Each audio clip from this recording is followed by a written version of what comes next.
I think I need to try to get a house for us, man. So we were living in the attic of my cousin, house. She was graceful enough to give us her attic to live in. We camped out up there, you know, until eventually, until we eventually got on our feet. Excuse me for the interruption with my, and so I eventually lost my job. A few months after having it, and at this point I'm 19, but at this point I'm reflecting on my life, and I'm like, man, you know what? I ain't learning nothing. I ain't learning nothing being around my family. Not nothing.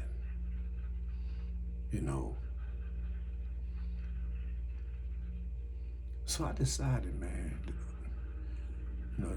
when they fired me, they told me to go to the main office to pick up my severance pay. I think it was like $300-400 in addition to my regular checks. I probably had about $600-700. And I was like, man, I gotta get away from my family, man. I ain't growing, I ain't learning nothing. It's toxic. I can't breathe. I feel suffocated. But even though I love them, I knew something wasn't right. I knew I wasn't getting fed the nutrients,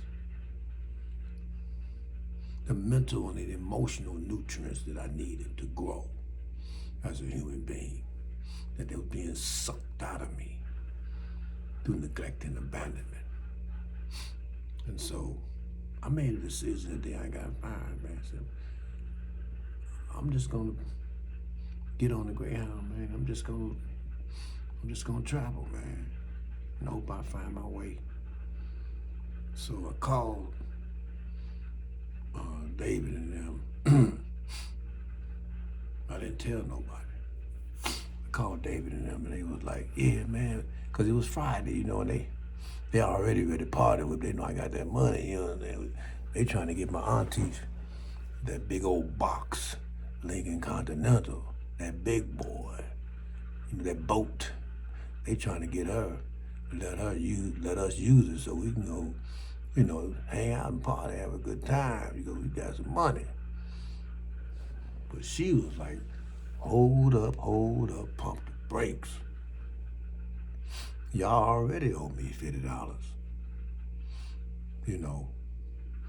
So how you gonna borrow a car when you ain't paid for the last time? So hearing this going down,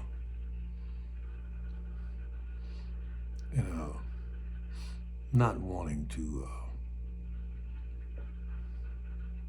bring attention to myself, I diffused the situation. Reached in my pocket, pulled out $50, and I gave it to my auntie. Here you go, auntie. And she gave him the car. So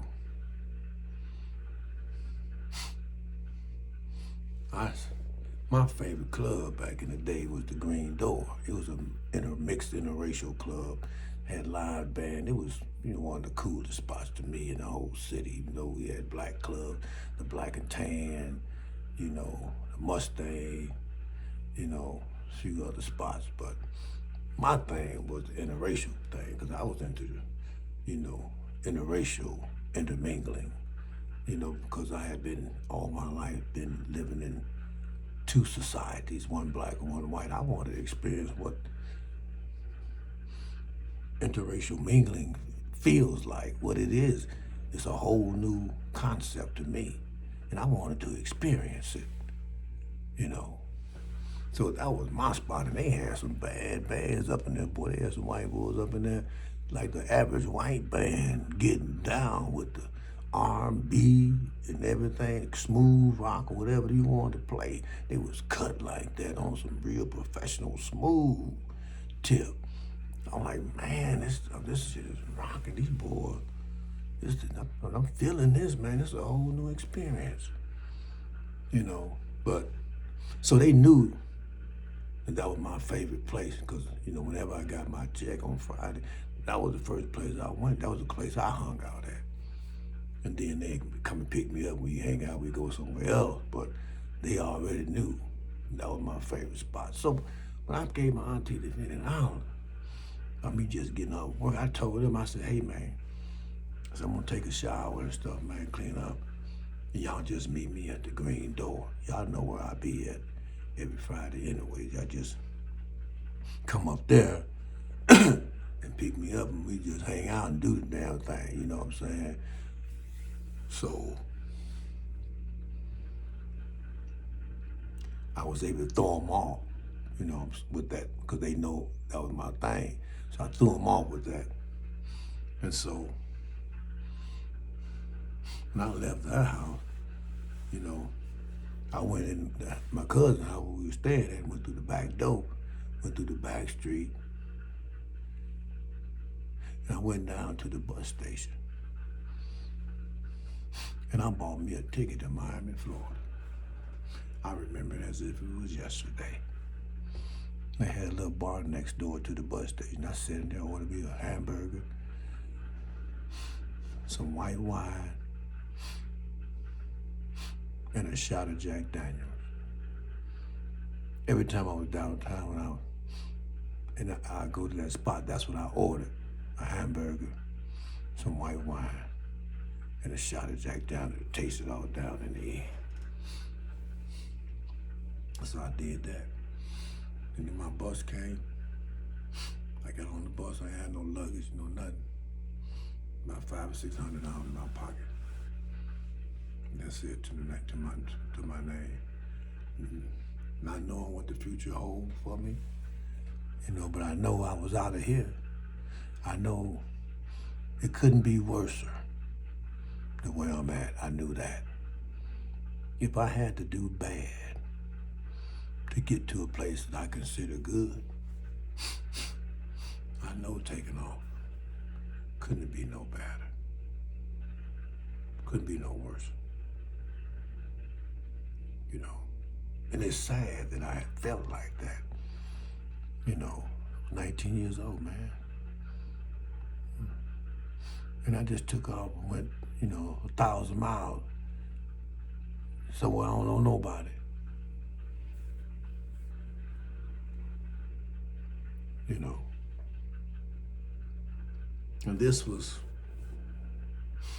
the following summer when I came to Michigan. This was the following summer. You know, this was the following summer that I took off. So I don't think I was there for a whole year before I took off. When I got to Miami, I called him. I said, man, I'm in Miami, man. I'm trying to find my way, man. I'm trying to figure some stuff out, man. I said, if I ever get situated, you know, I'll give y'all a call. Y'all come on down, man. You know, crib up, shack up with me.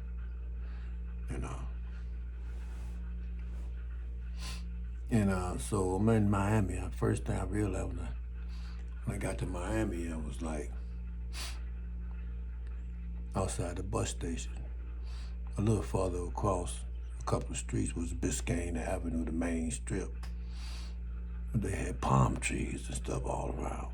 And I remember the first thing I did, man, is went and sat under a palm tree and just chill for an hour or two.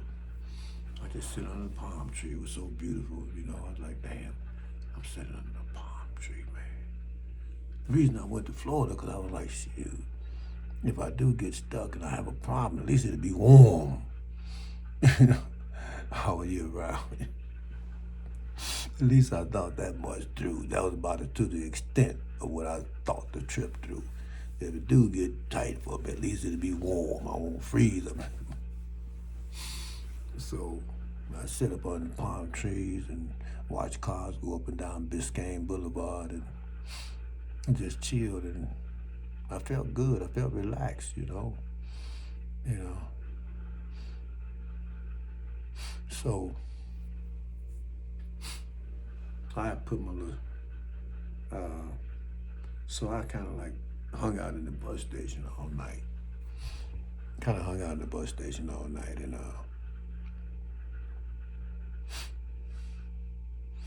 until the next morning, because I didn't know what I was gonna do. I had no clue. So I hung out in the bus station. When I got up in the morning, I kind of went outside. I seen this guy power washing the building. This young guy, he was power washing the building in the parking lot and stuff like that. So I cut into him. I said, hey man, you need any help? You think your boss need any help? He said, no, I don't think he need no help. I said, what is? He said, I think he in there with the manager of the bus station. So I went in the bus station and I waited on the guy to come out, the manager, the owner of the steam cleaning business, Jake. I believe that was his name, Jake. And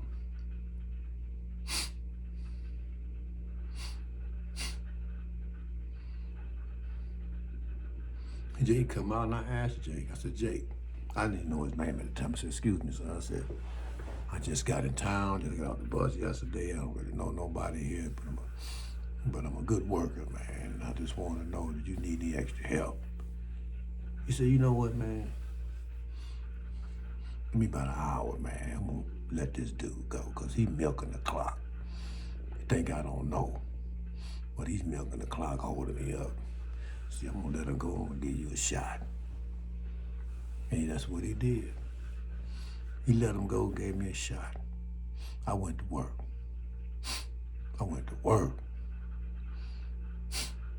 Jake had to come out there and say, hey, Clee, hold up. You going too fast. You gonna be done with this sucker. You gonna make these people mad. They done paid me, overpaid me, man, because you done did it so quick. Take your time, you know, and don't rush. And then around a certain time, he's gonna quit and we'll finish the rest of it tomorrow. I said, okay. So I kind of got the gist of how the flow, the pace he wanted me to go. Because I was letting him know this other motherfucker was taking too long.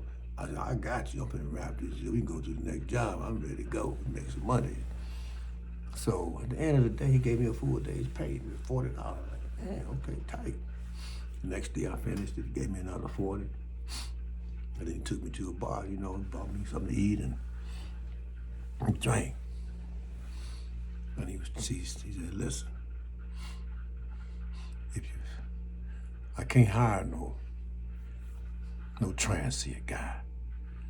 You don't have no residence here. You just got in. You ain't stable. You don't have an address. You transient. I said, I can't really, put my trust in a person who's transient because they can fly the scoop at any given day.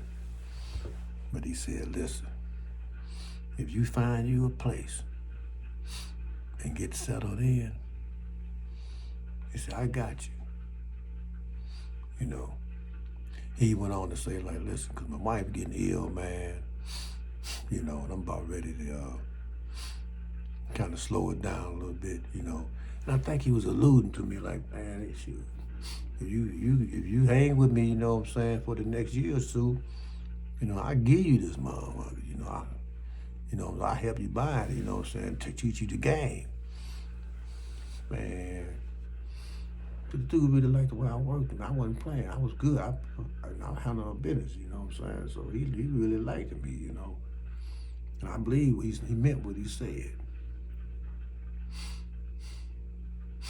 Listen, we never got a newspaper in our house. We never had a magazine come to our house. I didn't even know At 19, I didn't know how to even look for an apartment.